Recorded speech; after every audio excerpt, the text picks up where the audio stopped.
So, good afternoon, everybody. My name's Philip Morris. I've been your MC for this morning, but my other role is I'm president of the National Association of Practising Psychiatrists, otherwise known as NAP.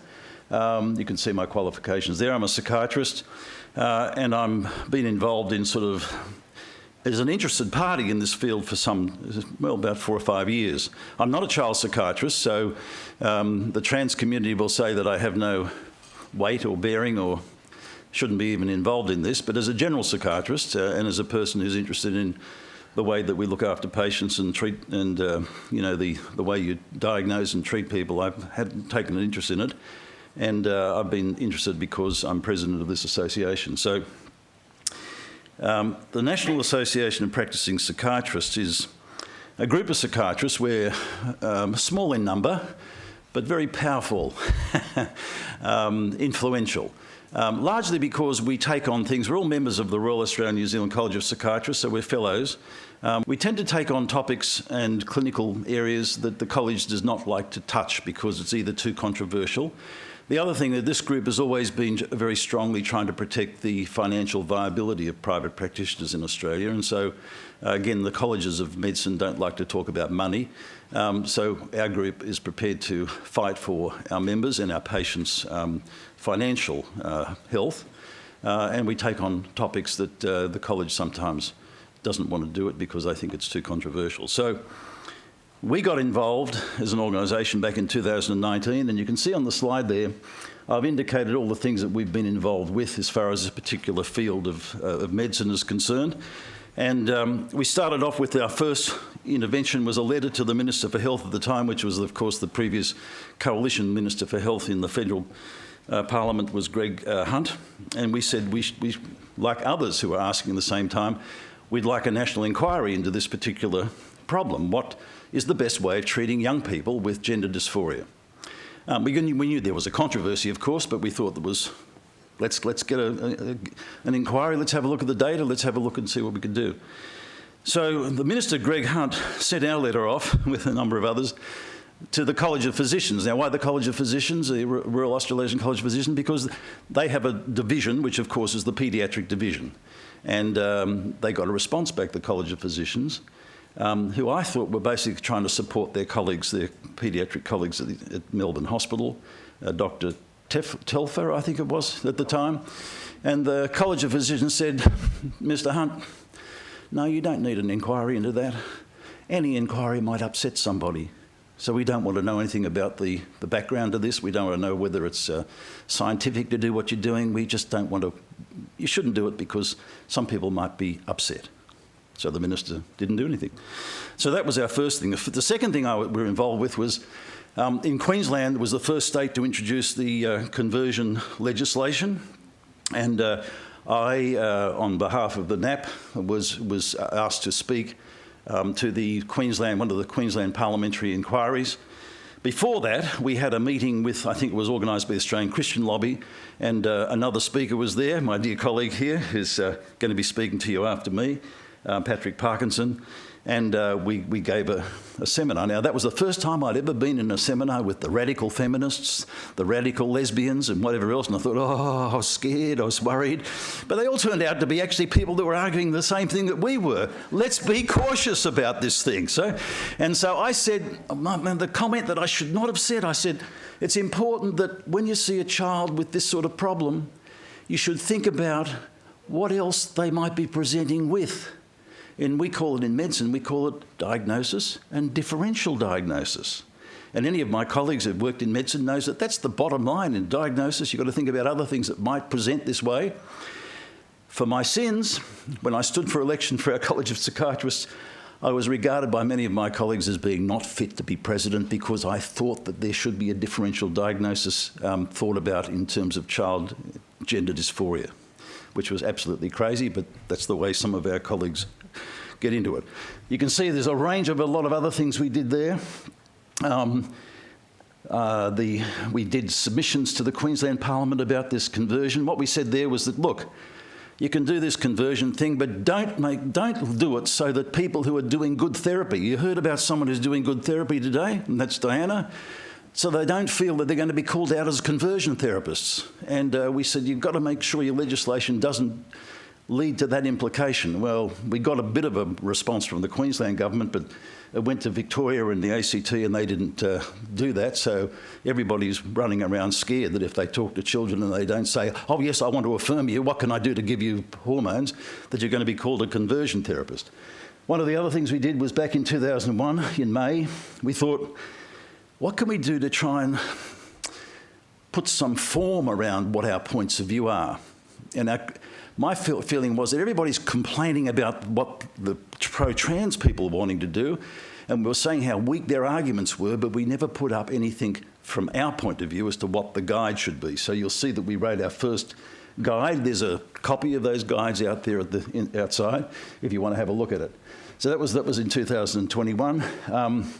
We did a webinar, invited some speakers, including Patrick and Diana, to our first webinar in 2021.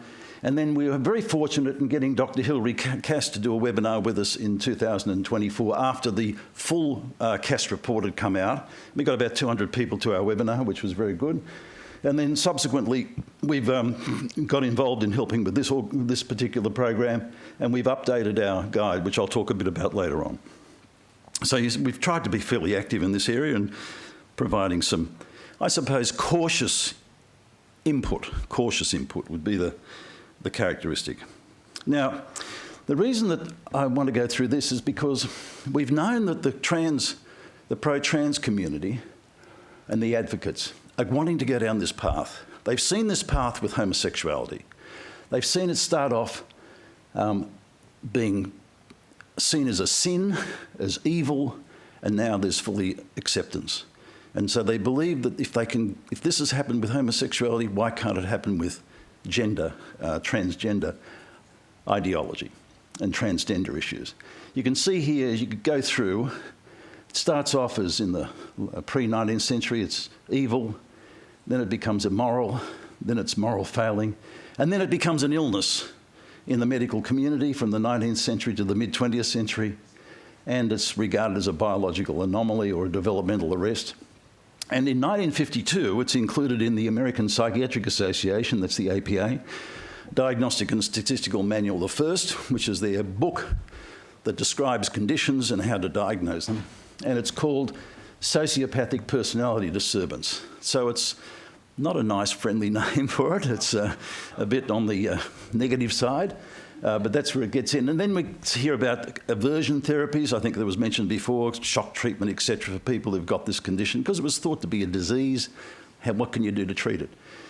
In '68, it's moved from sociopathic personality into sexual deviation, as far as its classification in the DSM-2. And then it becomes dysphoria is the crucial aspect. You can have homosexual feelings, you can be same-sex attracted, not a problem, but if you get worried and upset, if you become anxious about it, if you don't want to do this, if you think that it's wrong yourself, that's dysphoria, and so it becomes a dysphoric condition. And in the 1980 DSM-3, when I was just starting to train in psychiatry, it becomes ego-dystonic homosexuality. So it's not something that you don't feel that you want to have, you want to get rid of it, but that's what it was called. However, by '87, it's out of there. And so the world's moved on, and people have said, particularly in psychiatry, no, homosexuality is not a disease, not an illness, not anything else. Take it out of the book. In the WHO, World Health Organization, International Classification of Diseases, which is their version of diagnosis and classification, it's removed in 1992. So now most of us would see homosexual same-sex attraction as being part of the normal variation of human sexuality. So we've got that. So the pro-trans community, the pro-transgender community is saying, well, why can't we do the same thing? So there's been a push to normalise transgender identity that along the lines of what's happened with homosexuality. And their argument basically is that transgender identities should be understood as legitimate and normal expressions of gender diversity, the same way that we see that homosexuality is in terms of sexual preference. So historically it was classified as a mental disorder. In 1980, the DSM-3 included what was we called it transsexualism as a psychiatric diagnosis, and then included gender identity disorder for children. That's the children's diagnosis of this was called gender identity disorder. And then in 1987, the DSM-3 stands for the revised version of that DSM-3 classification system. Transsexualism was removed and merged with the broader category of gender identity disorder for both children and for adults. However, nothing much happens then until 2013, when the Diagnostic and Statistical Manual of the American Psychiatric Association replaced gender identity disorder with gender dysphoria. So you can see that now it's the dysphoria, the uncomfortable feelings about having these, wanting your gender to be different to your biological sex, is the focus, just the same it was for homosexual, the way it was classified. And in 2019, that's still where we are with the DSM-5, it's the American Psychiatric Association's model. The WHO International Classification of Diseases has moved gender incongruence or gender dysphoria into the sexual health conditions and out of psychiatry. So, are we at the point now where transgender identity is regarded as normal variation of human gender expression? We may be not. Some people take an ideological view, some people take a religious view, some people take a moral view. We at the National Association of Practicing Psychiatrists have taken a practical view because of this dilemma, the fork in the road. The fork in the road is that you can have homosexual expression, you can be in love with the person of the same sex. You do not need a doctor to prescribe a tablet for you to be able to do that. You don't need someone to remove your healthy breast tissue at the age of 15 to do that. You don't need someone to reassign your genital sexual organs to do that. Medicine's not involved. It's a social phenomena, it's been approved by our governments, you've got same-sex marriage, etc. But is transgender normal? And if it is, you don't need any medical interventions. And I think there is an argument to say, well, us as doctors, psychiatrists, let's get out of here. Because if they say that they're wanting to move on to be a normal expression of human gender expression, then it's normal. It's not a condition. It's not a disease. It's not a disorder. But the problem is the transgender advocates demand medical interventions in order to be able to make individuals feel more comfortable with their chosen gender. So that brings us as doctors back into the picture. And that has implications, practical implications from our perspective. What are the implications? Well, they are under these various headings. Medical ethics. The Hippocratic Oath is something that we all recite, or we're asked to recite a version of it when we graduate in medicine. And the first two important points of that is that first, we do no harm. Non-malfeasance. I think that's, how do you pronounce that? Maleficence, I can't remember. Anyway, you know what I mean. So physicians should avoid causing harm to patients. First, do no harm, whether through action or negligence, which means that the doctor has to have a view about how safe and effective any intervention is. And you can't avoid that as a doctor. You can't just say, oh, I'll just do this and I don't know whether it's good or bad. You've got to really have a moral position on whether what you're doing to the patient, whether it's giving them cross-sex hormones, whether it's giving them puberty blockers, or whether it's giving them psychological therapies. And the second is that doctors must act in the best interest of their patients, prioritising their well-being and seeking to heal and relieve suffering. So again, you're forced to look at what is it that you're going to do for a patient? How good is it? How bad is it? Is it appropriate? You can't avoid that if you're going to practice as a physician. Yet we're being told by the advocates, oh no, we just want the hormones. But you can't if you're a doctor. You've got to do much more than that. You've got to work under these ethical principles. The next one is, that's not my 3 minutes, is it? Oh, I hope not. The next one, is there any legal advice that we can get from our Australian legal authorities about this? Well, someone's mentioned there was a judgment by Judge Tree recently, which was about a case called Ash. And this judge made a number of comments in his judgment and his reasons. But one of the comments was that there must be a diagnosis that's been made by proper assessment. And where the treatment is to be administered is in accordance with best practice guidelines. So we're now told that, at least by our legal authorities, this is case law, so it's not legislation, but it does provide some guidance, that you have to do a proper assessment. Now, what is a proper assessment? Us doctors will have to think about what's a proper assessment. I think we've heard speakers today talk about a proper assessment, biopsychosocial. You can't get away from just saying, oh, what do you want? Jennifer or Jim, we'll just do what you want. You've got to do a proper assessment for various things, which we'll talk about. The second thing is Judge Brennan. He was a judge in the High Court in Australia, was it? And he's talking here about if you have to... These are the cases that go before the family court. And they go before the family court because one parent says, I want my child to have puberty blockers, and the other parent says, no, I don't. So they say, well, under our law, a judge has to make the decision. So Brennan's saying before a judge can make a decision to decide what child should get what treatment, they need a couple of things happen. The first of all, they have to have a disorder, a condition. Now, so that's where we've got this problem. The gender advocate's saying that this is normal, and yet they want medical treatment. The judge here is saying that they can't get medical treatment unless they have a properly identified disorder, whether it's cancer of the kidney or whether it's a leaking heart valve or whether it's a psychiatric disorder. The second thing is the treatment appropriate?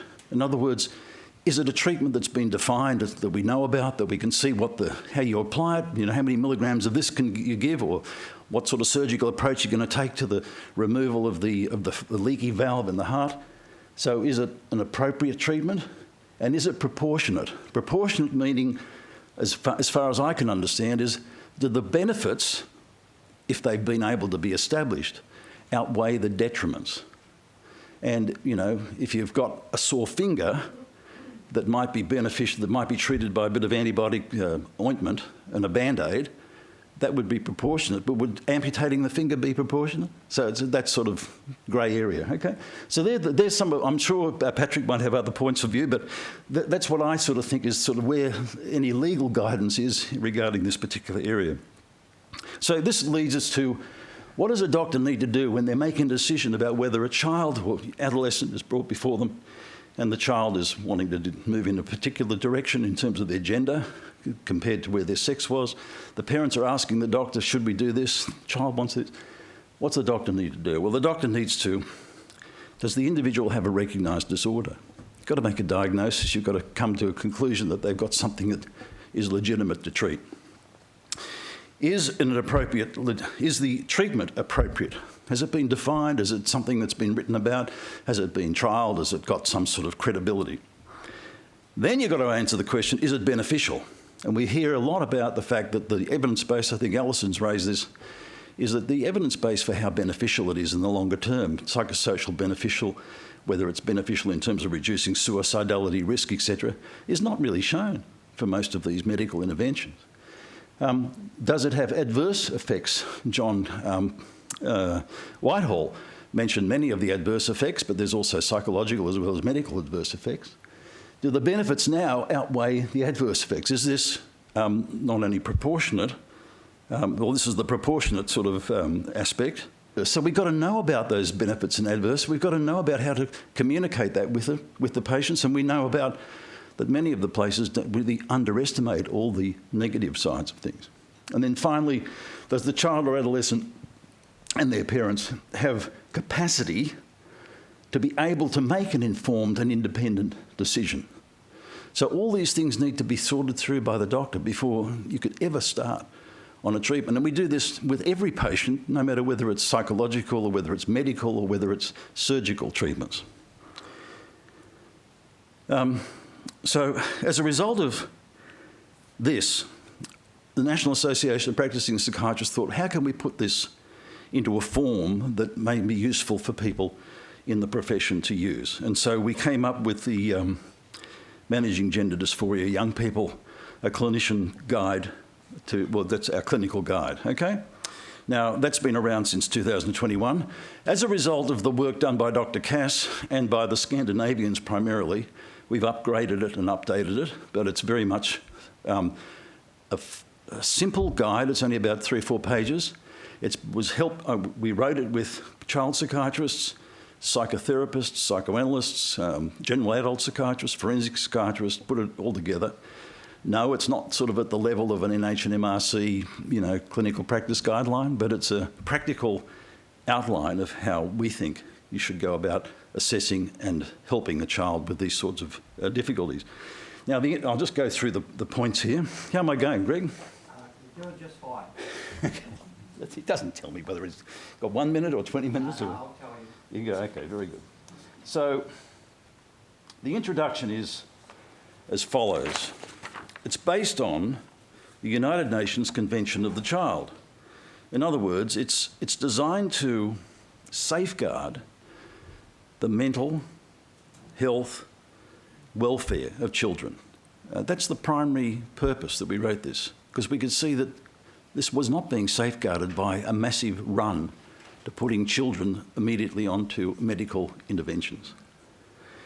It fits in with what's outlined in the United Nations Convention of the Child. Then there's guiding principles. The guiding principles are as follows. We respect children, but we don't affirm children. There's a difference. A child can come forward and say they want to be like this, that or the other. We respect it, we listen, we think that it's appropriate to take that into consideration, but we don't immediately say, right, now we move on and do exactly what you want. We say that's just the start of a further exploration for a range of different things, but in particular to help further start off the diagnosis. Is it okay? Yeah. So that's the other thing about this is that it needs to be, you need to see the child in their developmental perspective. We often see adults, and of course we see adults as being fairly static in their developmental, so if they come to age 40, but children at the age of 12, 10, are going through a whole process of further development. So what they say today may be quite different to what they might say in 6 months' time in terms of their feelings about their identity. So you've got to look at it in that way. The second point is that children and adolescents are going through huge changes in their physical and psychosocial development. And so it's important not to think that this is set, that what they say and the way they feel is necessarily what will happen tomorrow, the next day, or even in 6 months or 12 months' time. The problem is we don't know if a child comes in and says that they want to be a girl, or appear like a girl, have the gender of a girl when they're born biologically a male. We know that many of them, over time, will actually be comfortable with their male sex. And there's no test that I know of at the moment that says you can pick which child will or will not go back to being comfortable with their own sex. So you've got to keep an open mind about these things and not close down. Giving puberty blockers as the next step after maybe two interviews is not keeping your mind open. It's closing off the options.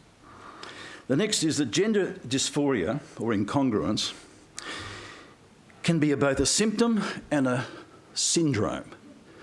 And when I say a symptom, it could be the tip of another condition that's presenting this way. Or it could be, and I think some of us have referred back to, in many years past, the majority of these young people that were coming forward saying that they wanted to be a gender different to their but were young males, and they'd been in that position and they'd played like that as girls, sort of by themselves, etc., for a long, long time. So we could say that that might be a syndrome, but all those symptoms hang together and it has a particular course that's known. But a lot of the things happening now, we've got these children coming through that are basically symptomatic. They have the symptoms of this, but the underlying conditions are protean. So it's important to know that you've got to look for the background issues or the background conditions. And then the other thing is part of the principles here is that these children and adolescents are not coming in pure form.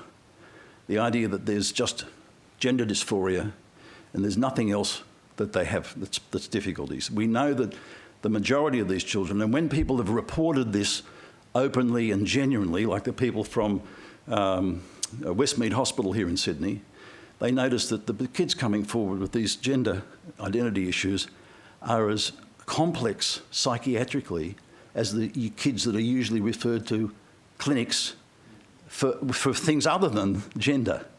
So we have to be sure that we're addressing comorbidity, both psychiatric, physical, medical, social, family, before you'd go anywhere near putting people onto drugs that are, in a sense, irreversible. So they're the guiding principles. The next point is we need a comprehensive biopsychosocial assessment. That's been referred to by other people, so I won't explore that further, but that's absolutely essential. 4 minutes. 4 minutes. So the next one is psychotherapy.